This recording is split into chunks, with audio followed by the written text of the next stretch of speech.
성경 봉독할 말씀은 민수기 14장 39절로 45절입니다. 앞쪽에 스크린을 보시거나 구약성경 219페이지를 펴시면 되겠습니다. 민수기 14장 39절로 45절입니다. 다 찾으신 줄 알고 봉독해 올리겠습니다. 모세가 이 말로 이스라엘 모든 자손에게 고하매 백성이 크게 슬퍼하여 아침에 일찍 일어나 산꼭대기로 올라가며 가로되 보소서 우리가 여기 있나이다. 우리가 여호와의 허락하신 곳으로 올라가리니 우리가 범죄하였음이니이다. 모세가 가로되 너희가 어찌하여 이제 여호와의 명령을 범하느냐. 이 일이 형통치 못하리라. 여호와께서 너희 중에 계시지 아니하니 올라가지 말라. 너희 대적 앞에서 패할까 하노라. 아말렉과 가나인의 너희 앞에 내있으니 너희가 그 칼에 망하리라. 너희가 여호와를 배반하였으니 여호와께서 너희와 함께하지 아니하시리라 하냐. 그들이 그래도 산꼭대기로 올라갔고 여호와의 언약궤와 모세는 진을 떠나지 아니하였더라. 아말렉인과 산지에 거하는 가나인이 내려와 져서 파하고 호르마까지 이르렀더라. 아멘.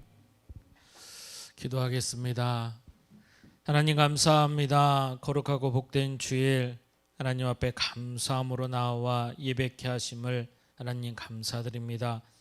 사랑하는 심령들을 아시오니 우리 주님 의의 손으로 붙드시고 인도하셔서 믿음 안에서 더 하나님을 사랑하고 경외하며 하나님이 기뻐하는 구원의 삶을 온전히 이루어 살아갈 수 있도록 축복의 은혜를 더하여 주시옵소서. 이 시간도 우리 주님 함께 하심을 믿고 감사드립니다. 걸어가신 예수님 이름으로 기도하옵나이다. 아멘. 할렐루야. 한 주간 더 승리하셨습니까? 우리가 날마다 믿음으로 승리해야 될 줄 믿습니다. 오늘 우리가 악어의 눈물이라는 주제를 가지고 은혜를 나눌 텐데요. 여러분, 우리에게 하나님이 인도하신 특별히 말씀의 은혜가 있기를 주님의 이름으로 축복합니다. 요즘 유행하는 드라마가 눈물의 여왕이라는 드라마가 있더라고요. 여러분 보십니까? 저는 내용을 잘 몰라요. 주말에 제가 주말 드라마를 볼 시간이 거의 안 돼서 주말 드라마는 거의 못 봅니다. 그런데 많은 사람들이 그 이야기를 하더라고요. 또 인터넷을 하다 보면 그 주인공들의 이야기가 계속 올라와요. 저는 그 내용을 잘 몰라서 깊이 보질 않는데 왜 하필이면 눈물의 여왕일까? 왜 눈물을 많이 흘리나? 이 정도로만 제가 그냥 생각하고 넘어갔거든요. 그런데 여러분, 우리 인간에게 있어서 이 눈물이라는 감정, 여러분, 이건 엄청난 축복이요 은혜인 줄 믿습니다. 여러분, 우리가 눈물을 흘린다는 것, 바라긴 우리가 슬픔의 눈물도 있지만 여러분, 하나님이 주신 은혜의 눈물도 있어요. 우리가 진심으로 주님 앞에 섰을 때에 가장 귀하게 깨닫는 것이 내가 죄인임이 고백되어지고요, 그 안에서 하나님이 나를 얼마나 사랑하시는지 그게 깨달아지면 그렇게 눈물이 나요. 우리 예수님이 십자가를 바라보고 그 십자가 안에서 주님을 고백할 때 예수님, 이 한마디 앞에 진심으로 눈물이 나는 것을 참 많이 보게 됩니다. 그리고 그 이름을 통해 회개할 때 진심으로 눈물이 납니다. 하나님 앞에 나 같은 죄인을 위해서 십자가에 달리시고 그 십자가 안에서 주신 구원의 은혜를 고백할 때에 그것이 얼마나 감사한지 주님 앞에 더 하나님 앞에 고백하고 또 때로는 눈물로 기도를 하게 되죠. 여러분, 오늘 이 악어의 눈물, 여러분이 악어의 눈물이라는 걸 사전으로 찾아보니까요, 여러분, 악어라는 동물이 있는데 이 악어라는 동물은 여러분 짐승을 잡아먹어서 생존을 합니다. 그런데 이 잡아먹는 게 여러분 엄청나게 잔인하게 잡아먹죠. 이빨로 잡아서 물속으로 끌어들여서 여러분이 씹는 기능이 없기 때문에 살점을 뜯어 먹어야 됩니다. 그래서 한번 물면 몸을 돌려서 살점을 뜯죠. 그런데 이 악어가 그렇게 짐승을 잡아서 살점을 뜯어 먹는 그 순간 악어는 눈물을 흘린다고 해요. 그 모습을 본 사람들이 보여지는 것은 제가 짐승을 잡아먹기는 해야 되는데 그래도 쟤는 저것을 슬퍼하는구나 라고 느낀다는 거죠. 그런데 생물학적으로 그것은 전혀 악어가 그래서 눈물을 흘리는 게 아니라 악어가 그걸 뜯어서 먹는 순간 악어의 눈물샘이 자극되게 돼 있어서 그냥 눈물이 흘려진다는 것이죠.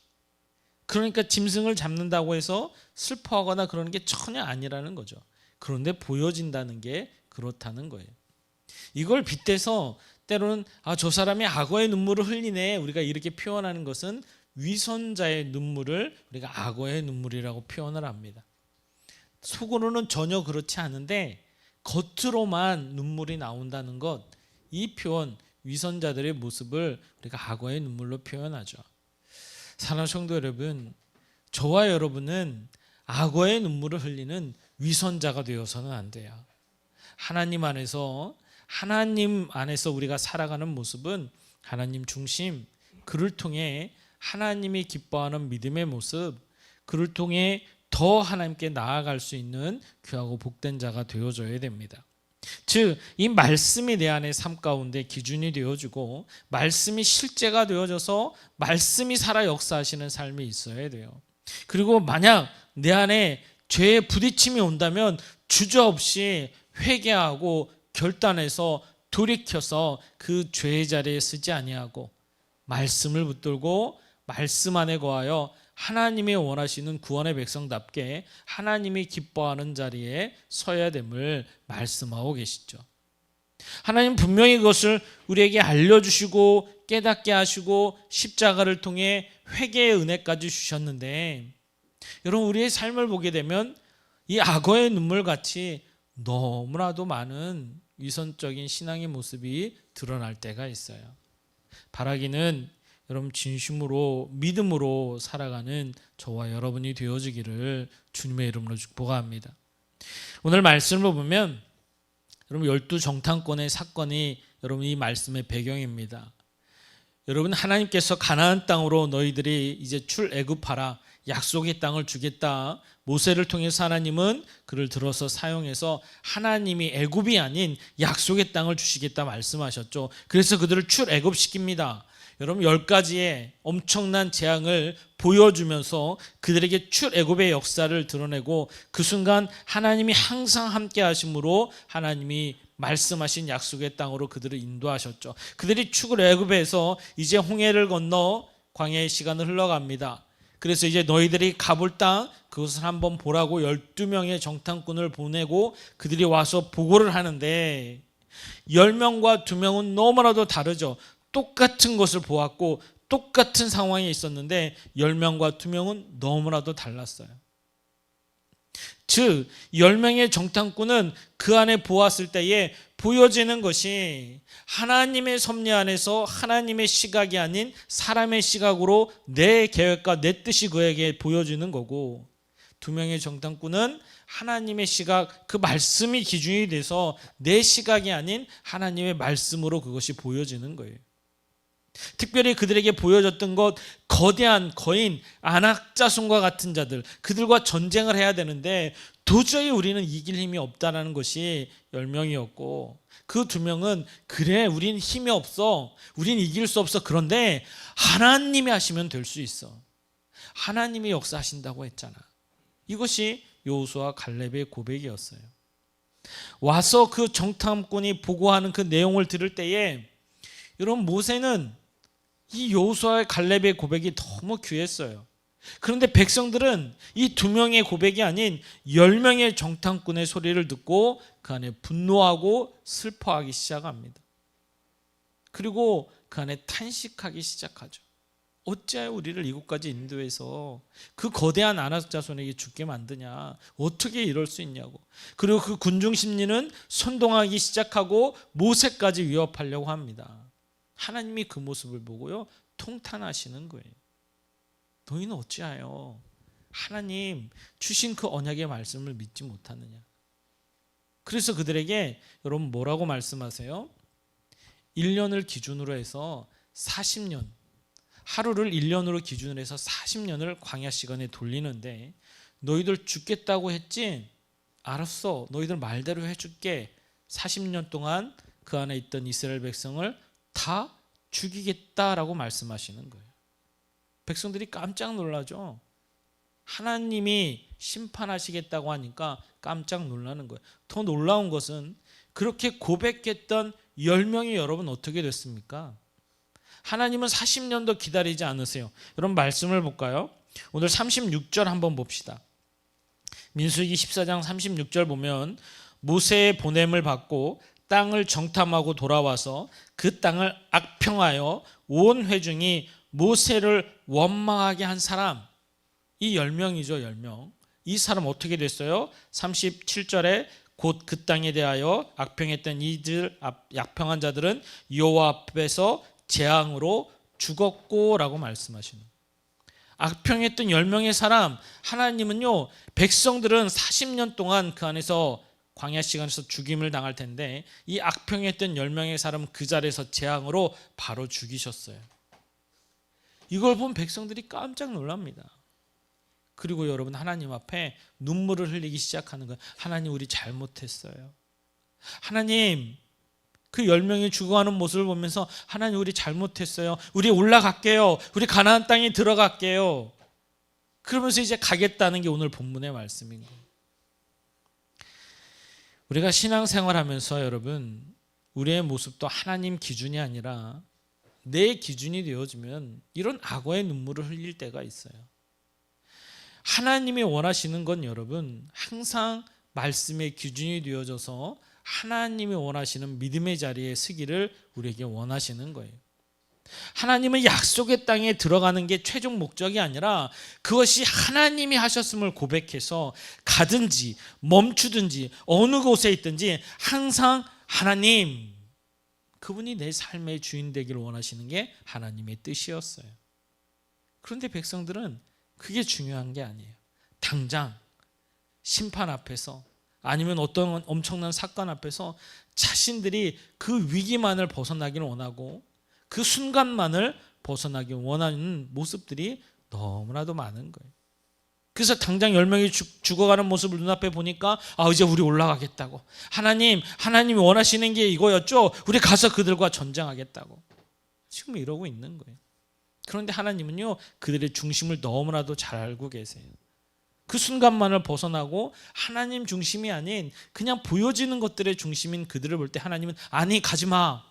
너희들 가도 내가 가지 않을 거야. 너희들 가면 죽는다. 가지 마라 이렇게 말씀하세요. 오늘 본문의 말씀을 보면 오늘 43절에 여러분 하반절에 여러분 보게 되면 그들이 여호와를 배반했다는 거예요. 하나님 중심이 아니니까 여호와를 배반했다라고 말씀하세요. 그래서 모세와 법궤는 나아가지 않습니다. 올라가지 않습니다. 그래도 여러분 어때요? 44절에 보면 그들이 그래도 산꼭대기로 올라가겠다는 거예요. 그래야 좀 해결 방법이 날 것 같고 그래야 이 위기에서 하나님이 죽이시다고 했는데 10명이 죽어갔는데 우리는 좀 그 상황을 벗어나고 싶고 그래도 올라가겠다는 거. 44절 하반절에 보면 여호와의 언약궤와 모세는 진영을 떠나지 아니하였더라. 하나님의 임재의 상징이었던 언약궤 움직이지 않는다는 거예요.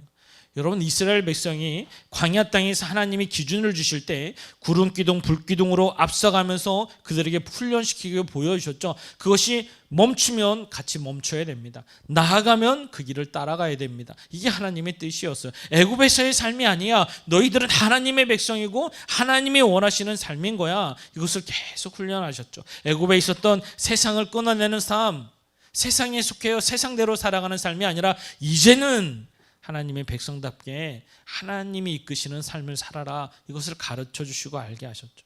그것을 훈련시켰던 거예요. 그런데도 여전히 그들은 법궤가 나아가지 않는데 원망하고 불평하고 하나님 중심이 되지 못하니까요. 그래도 우리는 나아가겠다는 거예요. 그래서 오늘 본문의 45절의 말씀처럼 아말렉과 가나인들이 내려와서 그들을 쳐 죽이는 역사가 있는 거예요. 하나님은 똑같은 눈물을 흘려도 이것이 진정한 회개의 눈물인지 단순히 그 상황을 벗어나기 위한 악어의 눈물인지 우리 하나님은 너무나도 잘 알고 있어요. 여러분 때로 우리의 눈물은 사람을 속일 수는 있습니다. 악어처럼요 눈물을 흘려서 사람을 속일 수는 있어요. 그런데요 절대로 우리 하나님은 속일 수가 없어요. 그래서 우리는 하나님 그분이 원하시고 그분이 말씀하시는 하나님 중심의 삶을 살아야 돼요. 하나님이 말씀하실 때 나아가라. 여러분 거기는 십자가의 고난이 있을지라도 그 길이 하나님이 기뻐하시는 길이라면 우리는 십자가를 부여잡고 따라야 될 줄 믿습니다. 멈춰서라. 그것이 인내를 요구하는 엄청난 사건일지라도 하나님이 말씀하시면 우리는 그 자리에 서서 인내하며 순종하며 기다리는 삶이 있어야 될 줄 믿습니다. 이것이 하나님이 우리에게 원하시는 거죠. 우리의 신앙이 여러분 하나님을 이끌어가는 신앙이 돼서는 안 돼요. 우리의 신앙은요 하나님을 따라가는 신앙이 되셔야 돼요. 그것을 주신 것이 하나님의 말씀, 오늘 이 성경 말씀인 거죠. 성경에 보면 여러분 너무나도 중요했던 사건, 바로 순종이 제사보다 낫다, 이 말씀을 했던 사건이 여러분 사무엘상 말씀을 통해 나타납니다. 하나님이 최초로 세우셨던 왕 사울 왕이었죠. 여러분 그도 여러분 믿음의 사람이었어요. 하나님을 경외해서 하나님 보시기에 합당했던 왕이었어요. 그런데 그가 최초로 왕이 되고 나서 그가 점점 하나님 중심이 아닌 그 마음의 중심이 자신이 되어갑니다. 그리고 교만함이요 하나님 뜻을 넘어서기 시작을 해요. 하나님 아말렉과의 전쟁에서 너는 반드시 그들을 진멸하라고 말씀하세요. 그런데 짐승까지도 다 진멸해라. 이게 하나님의 뜻이었어요. 사울 왕이 열심히 전쟁을 합니다. 승리했습니다. 그런데 토실토실하고 가장 먹음직하고 가장 보기 좋은 그 짐승들을 사로잡아 옵니다.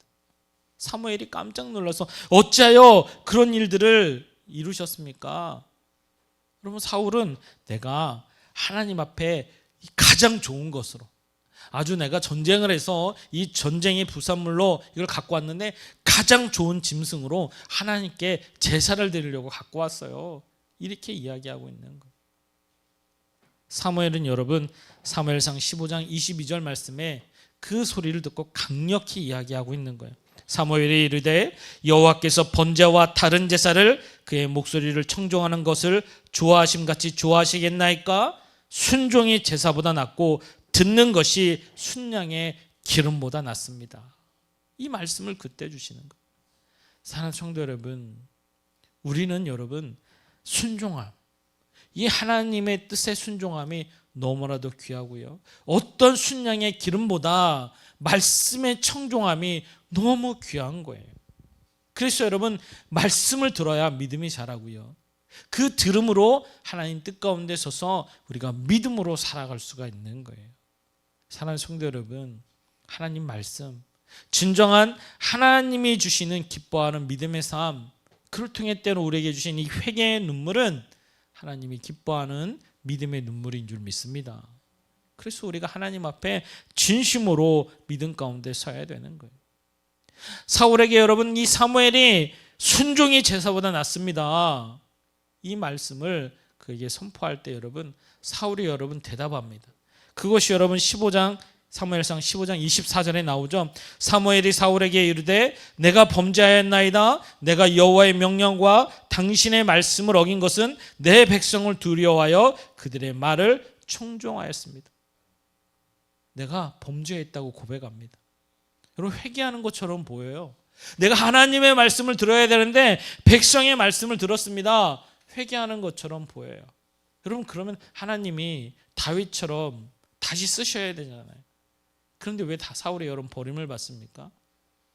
그는 말로는 여러분 내가 범죄했는데 라고 고백하는데 행동으로는요 사무엘상 16장 보면 오히려 다윗을 더 핍박합니다. 다윗을 더 죽이려 합니다. 하나님의 사람의 모습이 아니죠.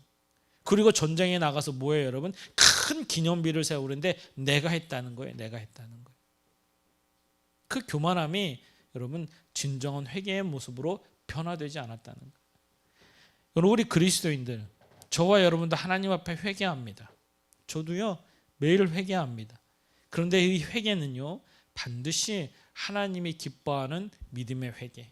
이것은 여러분 뭐예요? 회개라는 것이 단순히 탄식하고 눈물을 흘리는 회개가 회개냐?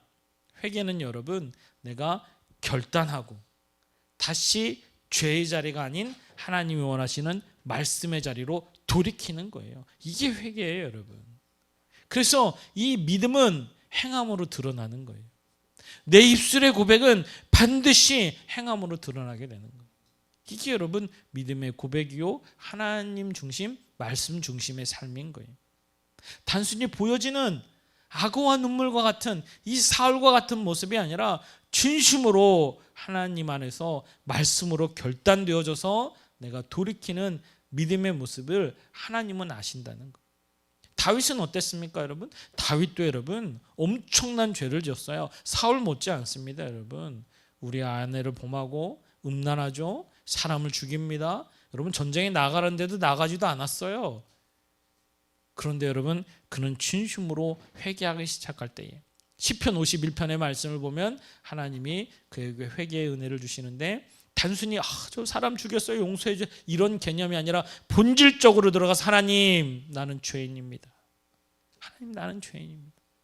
진심으로 고백하고 회개하기 시작해서 하나님 앞에 자신이 얼마나 큰 죄인인지를 고백하며 그것을 돌이켜서 하나님 앞에 서기 시작하죠.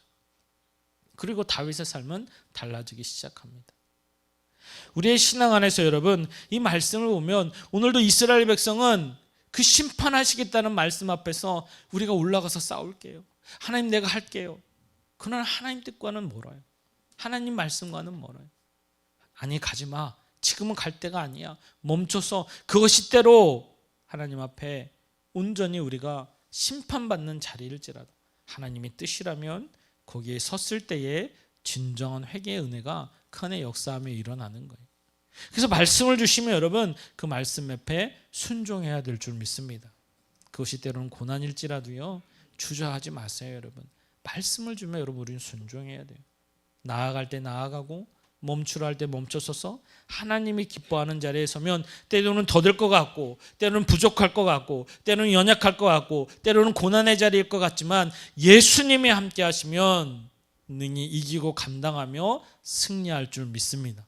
그래서 하나님 반드시 뭐 하신다고요? 구원의 백성에게는 약속의 백성에게는 하나님의 자녀답게 은혜를 더하시고 축복하시고 더하여 주실 것임을 약속하고 계시는 거예요. 그러나 내 안에 하나님 그분이 아버지 되시고 예수님 그분이 주되심이 실제가 되느냐 내 삶의 기준이 되느냐 이것을 하나님 끝까지 우리에게 보고 계시고 묻고 계시는 거예요. 내 중심 안에 내 삶의 기준 안에 하나님은 그것을 우리에게 깨달아 알게 하시죠. 오늘 백성들의 눈물의 탄식 앞에서 전혀 변화되지 않는 모습이 아니라 우리가 탄식하면 행함으로 진정한 하나님의 말씀대로 살아가는 것 이것이 그리스도인임을 우리에게 말씀하시는 것. 가룟 유다도 여러분 그 앞에서 내가 예수를 팔았다는 것을 탄식합니다. 그런데 여러분 하나님께 나아가질 않아요. 오히려 누구한테 합니까? 여러분 제사장들한테 찾아간다니까. 그런데 여러분 베드로는 어때요? 회개하고요 주님이 약속하신 갈릴리 곳에 가서 기다리는 거예요. 만나 주시는 이는 우리 주님이신 줄 믿습니다. 저와 여러분도 마찬가지. 우리가 예수님을 통해 구원받았고 우리가 살아가는 구원의 여정은 단순히 생존이 목적이 아니라 하나님의 백성답게 하나님의 뜻을 이루며 사명을 감당하는 귀한 자들이 되어줘야 돼요. 여러분 이 시간 때는 질병 앞에 있습니까? 아니면 문제 앞에 고난 앞에 있습니까? 여러분 그 시간 단순히 이 시간만을 흘려보내는 것이 아니라 하나님 앞에 서십시오. 그리고 진심으로 주님 앞에 회개하고 자복하고 하나님 뜻을 물으십시오. 그리고 말씀하시면 순종하겠다는 결단을 하십시오. 하나님은요 우리를 이끄실 줄 믿습니다. 하나님은 우리를 붙드시고 인도하실 줄 믿습니다. 그리고 말씀이 내 안에 있어서 그 말씀이 실제가 되어지면 하나님이 기뻐하는 믿음 안에서 놀라운 하나님의 역사가 이루어 나타날 줄 믿습니다. 이것이 저와 여러분을 사랑하시는 아버지의 뜻인 거예요.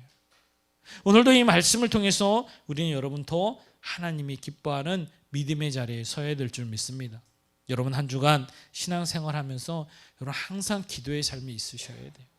예배 중심의 삶, 주신 하나님의 말씀을 붙드십시오. 내가 이스라엘 백성처럼 여러분 이런 악어의 눈물이 아니라 하나님 오늘 여호수아와 갈렙처럼 말씀하시면 순종할 수 있는 하나님 뜻 가운데 더 나아갈 수 있는 귀한 자가 되기를 소망합니다. 기도하며 주님의 말씀을 붙드셔야 돼요. 마지막으로 여러분, 하나님의 섭리를 보면 하나님은 반드시 하나님과의 관계가 해결되어지면 사람과의 관계도 해결되어집니다. 우리가 믿음으로 살아갈 때 우리는 사람들과 더불어 살아갑니다. 그래서 우리는 때로는 사람과 부딪히기도 하고요, 사람들과 여러 일들이 일어나기도 합니다. 그런데 그 모든 근원은 반드시 하나님과 나와의 관계가 온전해져야 돼요. 친밀해져야 돼요. 그러면 사람과의 문제들, 사람과의 일어나는 많은 엮여있는 것들 다 하나님 안에서 해결받는 역사가 일어나게 됩니다. 오늘 이스라엘 백성이요, 이 10명의 정탐꾼의 말을 듣고서 분노하며 모세 앞에 원망하고 불평하며 하나님의 이름을 못 어갑니다. 그때 하나님은 그들을 심판해 버리시죠. 그런데 모세는 끝까지 중보합니다. 그런데도요, 백성들은 모세 앞에 나아가지 않습니다.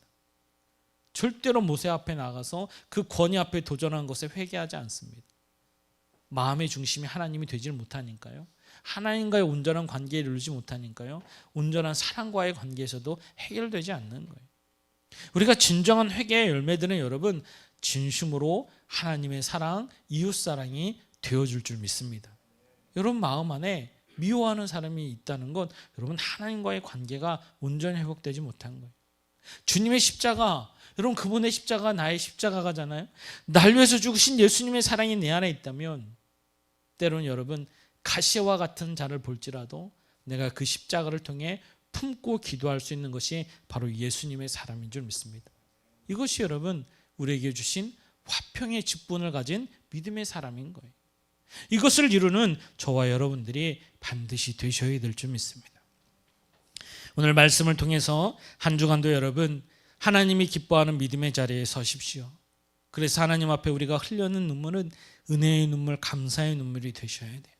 그래서 내 중심이 하나님 중심이 되어져서 이 마지막 때에 주님이 언제 오실지 우리는 알 수 없지만 반드시 심판과 구원으로 나뉘어지는 그 자리에서 우리 구원의 백성들은 이미 구원을 받았기 때문에 심판받는 그들을 향해 예수, 그분이 증거되어지고 고백되어져서 많은 영혼들이 주님 앞에 설 수 있도록 늘 사랑하며 섬기며 하나님 주신 귀한 사명을 이루어 감당하는 귀한 행함에 있는 믿음의 모습이 반드시 일어나야 될 줄 믿습니다. 한 주간도 여러분이 이 말씀을 통해 이루어 살아가십시오. 그래서 우리 주님이 우리의 중심을 다 아시는데 여러분 마음의 중심 안에 부딪힘이 있다면 회개하시고 진심으로 믿음의 모습으로 감사의 모습으로 서서 말씀을 이루어 살아가는 하나님의 중심의 삶이 되어 귀하게 쓰임받는 한 주간의 모습이 반드시 되어져야 될 줄 믿습니다. 삶의 변화가 있는 믿음의 자녀들 온전히 한 주간도 승리하시고 하나님을 통해 더욱더 기쁨의 축복의 날이 되어지기를 주님의 이름으로 축복합니다. 지금은 우리 구주 예수 그리스도의 놀라우신 은혜와 하나님 아버지의 풍성하신 사랑하심과 성령님의 대주교통 인도 역사하심이 오늘도 오직 예수 주를 온전히 사모하며 예수 중심의 삶을 통해 날마다 기쁨의 눈물을 드리는 사랑하는 성도들 모두 위에와 저들의 가정과 직장과 사업장 위에 또한 이 시간 예배드리는 모든 지체들 위에 이제로부터 영원토록 함께 하시기를 간절히 축원하옵나이다. 아멘.